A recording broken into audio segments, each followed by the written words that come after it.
Good morning, dear all. This is your social teacher, and today we are here to discuss about the second chapter of our civics. It's about understanding secularism. As we already studied in the first chapter about democracy and about the different key features of democracy, and also we got in the first chapter that secularism, it is one of the key feature of democracy. In this chapter, we are going to discuss broadly about the different aspects of secularism, what is the meaning of it, what is the meaning of Indian secularism, and how the Indian government works for the success of secularism. That's the subject matter of the chapter that we are going to discuss in this chapter. Well, the first topic that we are going to discuss today is here. What is secularism? What is the meaning of the word secularism? It was already told in the previous chapter of your civics book that secularism means religious equality. In very simple sense, we can say secularism means religious equality. And according to the policy of secularism, the state does not officially promote any religion. Even it also refers to the separation of religion from the state. What can you understand from here is the state does not officially promote any religion. In any country, for example, if we will take the country of ours, that's India, in India more than one religions are there. Hinduism is there, Christianity is there, Islam is there, Jainism, Buddhism, Zoroastrians, like that so many religions are present in our country. But the government, they never officially promote any religion as the state religion. That's the simple meaning of secularism. In another sense, we can also say that secularism means the separation of religion from the state. You need not to be confused. Here state means, we can say, government. The meaning of state here is government. So we can say secularism means the separation of power between the religion and the state or the government. That means government do not interfere into the religious matter, and even religion also do not have the right to interfere in the matter of the government. That's the simple meaning of secularism. Now, the second point that we are going to study here is about need to separate religion from the state. As I already told you that secularism means separation of religion from the state. Question may arise in your mind, what is the need? Why should we separate state from the religion? Definitely reasons are there. Let's see. More than one religious people live in every country. As I gave the example of our country, not only our country, in almost all the countries, more than one religion are there. We cannot take the example of any country where only one religious group exists. In every country, more than one religious groups of people are living. So, to maintain religious equality, whenever more than one religious groups of people are living, definitely one will be in majority, one will be in minority. So to maintain this religious equality as well as religious tolerance, we need secularism. That's the essence of secularism.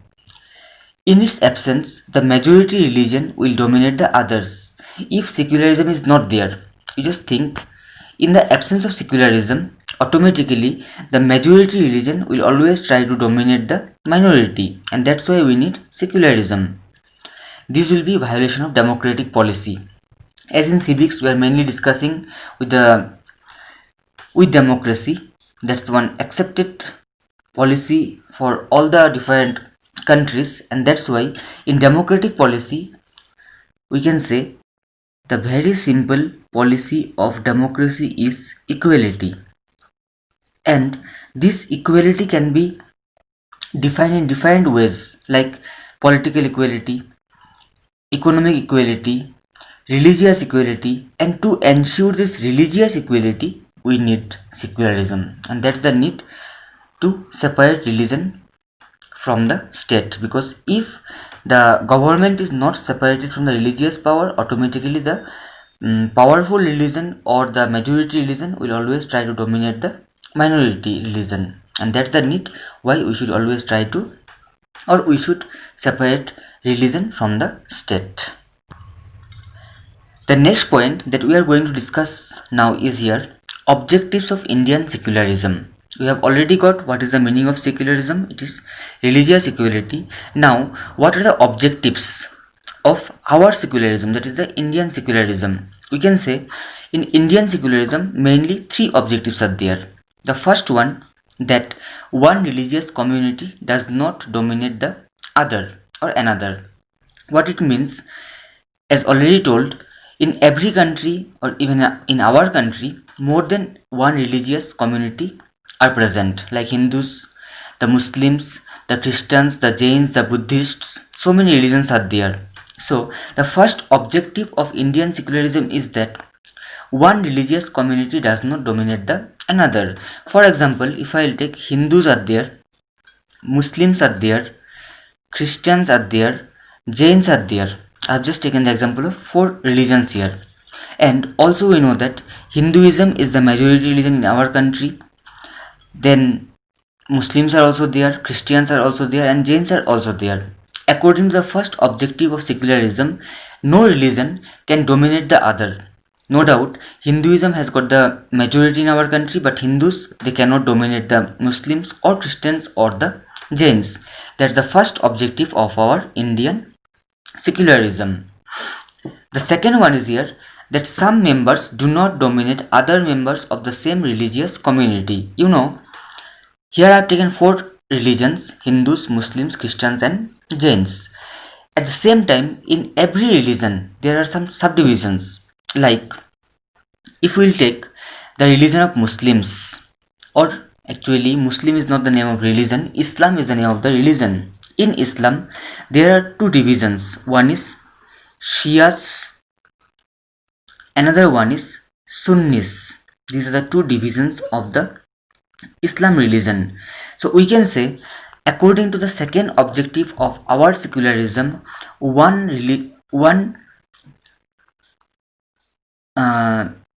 members, see, Shias, they also belong to the Islam religion. Sunnis, they also belong to the Islam religion.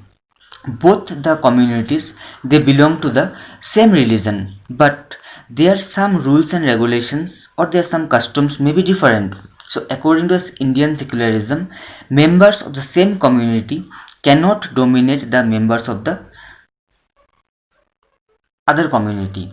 That's the second objective. Even in Buddhism, divisions are there. In Buddhism, we can say, in Buddhism, Hinayana is one sect, Mahayana is another sect. They cannot dominate another. In Jainism, Digambara and Shetambara are the 2 sects. They cannot dominate one another. Even in Christianity, you know that different divisions are there, like Protestants are there, Baptists are there, Catholics are there. They also cannot dominate among themselves. That is the second objective of our Indian secularism.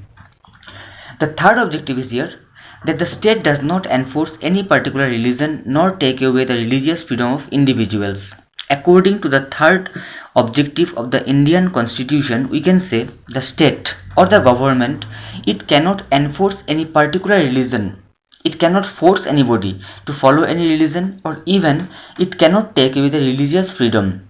In Indian secularism, each and every individual has been given the freedom to follow their own religion, or even if they want to leave their religion and want to follow another, they have been given the right by the constitution of our country. So the government, they cannot force to follow one religion, or even they cannot take away the religion of any particular individual.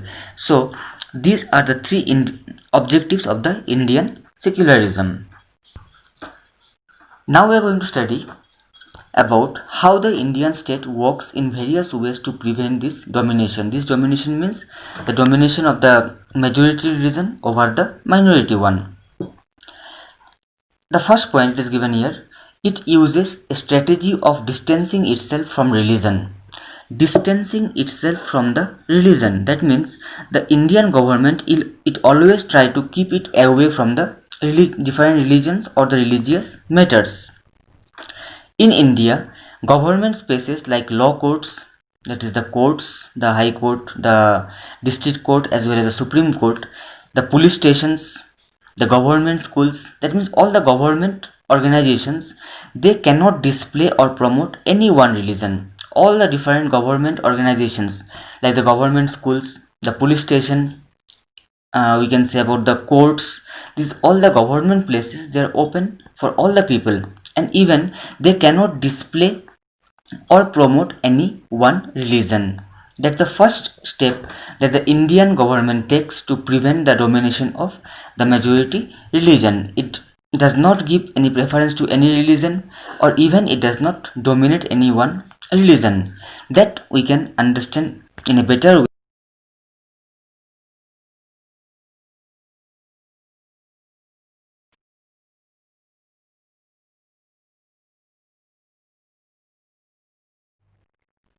Well, you can see this is page number 22 of your civics books, and you can see here one storyboard is given, and this storyboard is given to demonstrate the point that the government school or the government organizations or the institutions, they cannot promote or they cannot support any particular religion. Let's see what is given.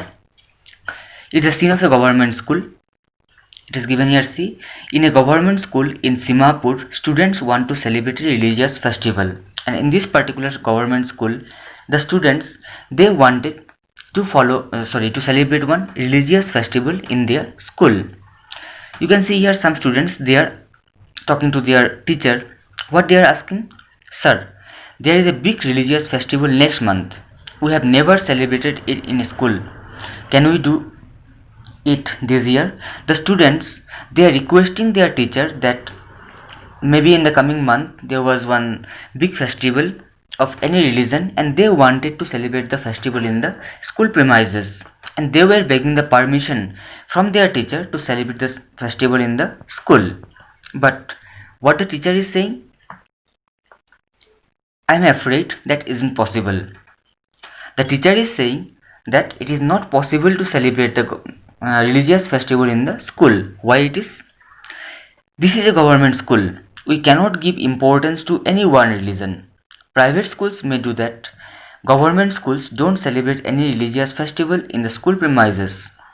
Most religious festivals are public holidays, so that we can celebrate these at home. The teacher is trying to make the students understand that since this is a government school, and according to the policy of the government schools are not allowed to celebrate any one religious festival in the school premises, and that's why he is saying that it is not possible to celebrate the festival in the school. And moreover, he is also saying that almost in all the festivals, maybe whatever the religion, we get holidays, so that we can celebrate the festival either at our home, or even we can celebrate in our locality along with our community.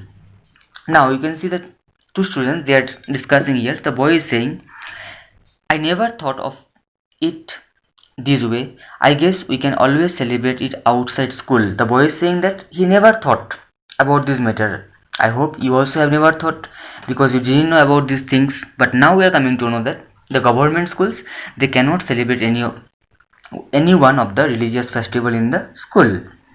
The girl is saying, anyway, we are planning to celebrate it in our locality. The girl is saying, and as the teacher already told earlier, that during any religious festivals we get holidays, so that those festivals can be celebrated in our locality or in our neighborhood. So that's the first point that we can understand from this storyboard, that the government schools or the government organizations, they cannot promote any religion under their premises. The second point that is given here, strategy of non-interference. What it means? Strategy of non-interference means government generally do not interfere into the religious matters. Generally, government does not interfere in the religious matters. We can say, in general term, government did never interfere into the religious matters, because we know that different religions, we have our different customs, we have our different rules and regulations. So the government, they always respect the sentiment of the religions, and that's why they do not interfere in the religious matters. That can be better understood from the storyboard, which is given in page number 23. Let's see what is there. You can see this is page number 23 of your civics book, and here one small storyboard is given. You can see here two persons are there, and before moving to this storyboard, let me tell you one more thing. I hope everybody knows that while riding a motorcycle or two-wheeler, it is compulsory to wear the helmet. You can see this person is wearing the helmet. This is for our protection. Government has made the rule that while riding one two-wheeler, we need to wear the helmet. Now let's see what is here. A group of friends who have recently bought scooters are meeting to go for a ride together. Few friends, they join together, they purchase the scooters, and they are ready for a ride. Now what these two friends are discussing, you can see here. This man who is wearing the helmet, what is saying? Hey, I hope you have a helmet. You know, the law in Delhi requires that you wear one. Why aren't you wearing a helmet? Do you want to be fined? He is asking his friend that it is one law or it is one rule to wear the helmet while riding motorcycle or scooter. So he is wearing, and he is asking his friend that why are you not wearing the helmet? Do you want to pay a fine? Now the second friend without the helmet, he is saying, don't worry, I will not be fined. Means, why he is saying like that? Law, I already told you, law is equally applicable for everyone.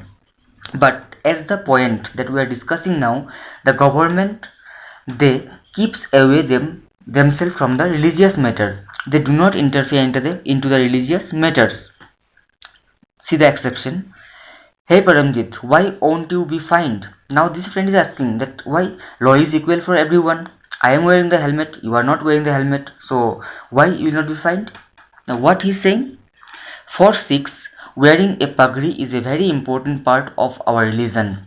This person is a Sikh, and according to the religion of the Sikhs, wearing this pagri or the turban, it is sacred to their religion, and government here does not interfere.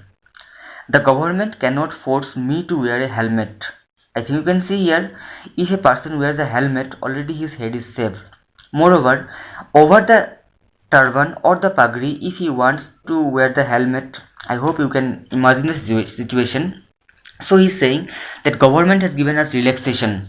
Since it is our religious matters, that's why the government has not interfered here, and for me it's not essential to wear the helmet. Here you need not to misunderstand that why the law is different.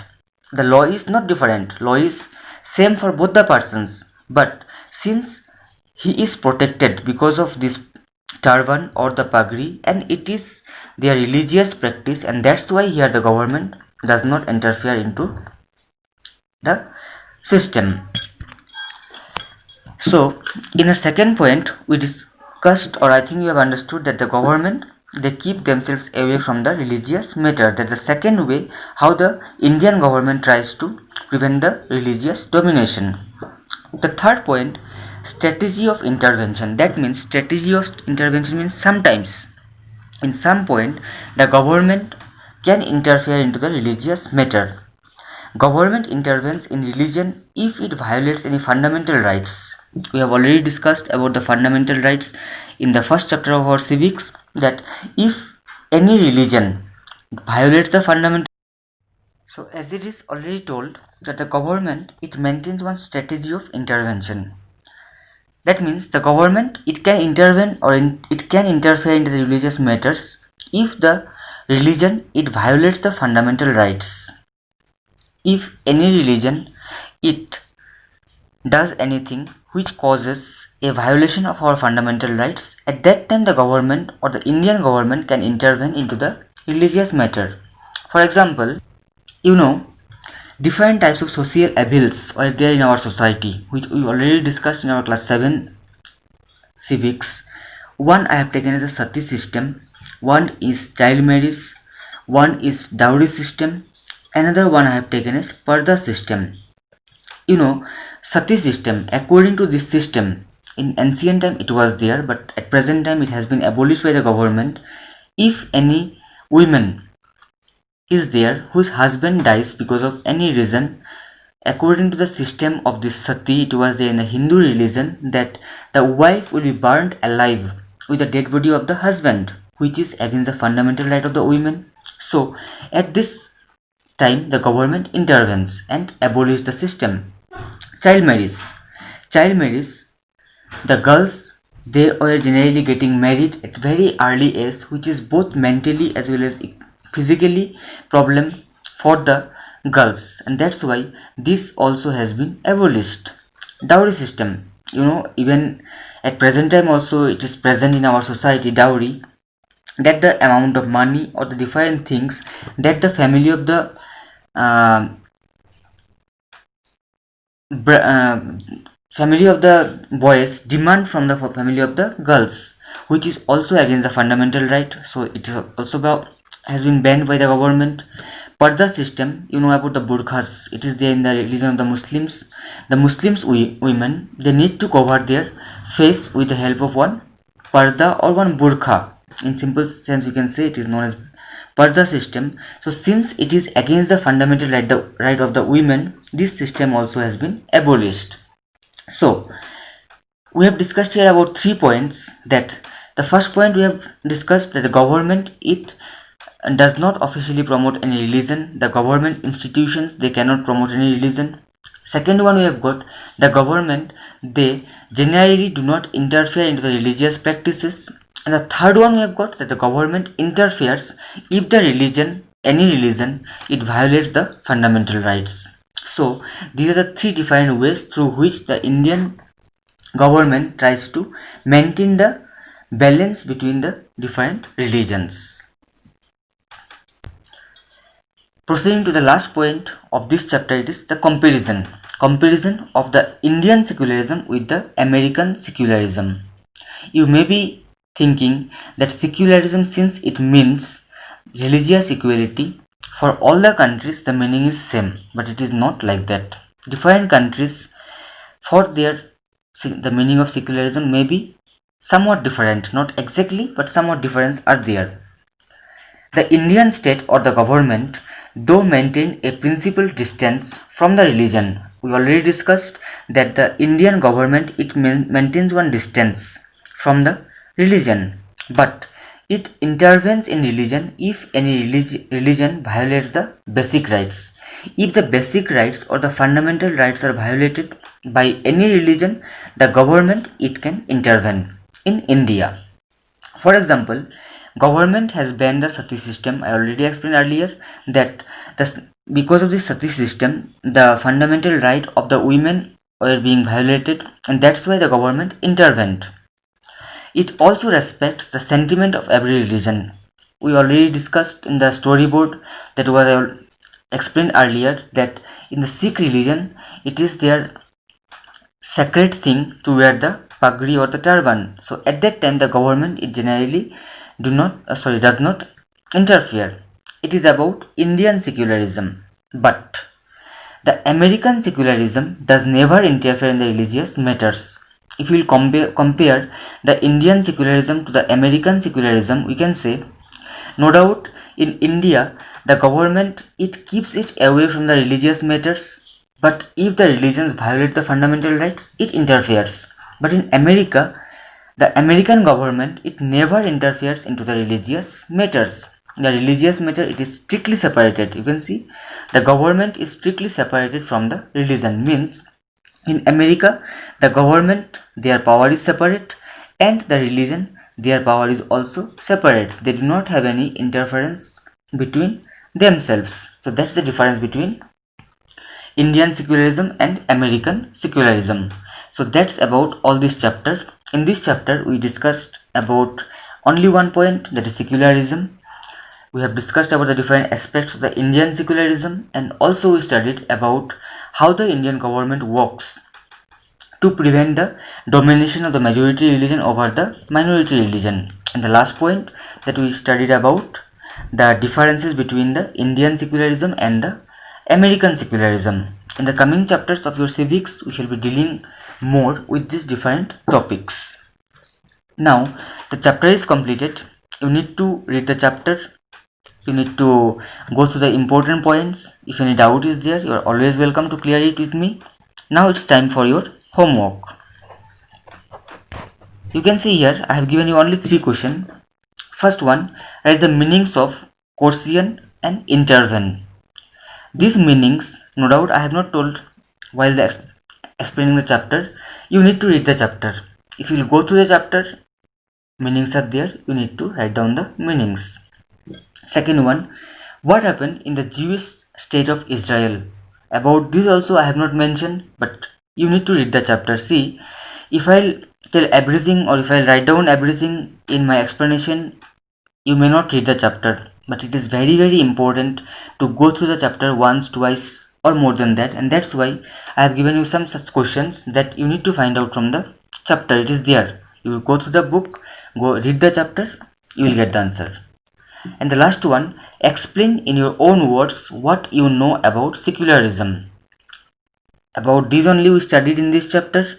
I already explained. You just need to explain in your own words what you have understood about the meaning of secularism. It's one long answer, so try to make it bit long so that it may cover minimum 100 to 150 words. So that's about the homework. You need to complete it in time and send it to me in time. Thank you for watching.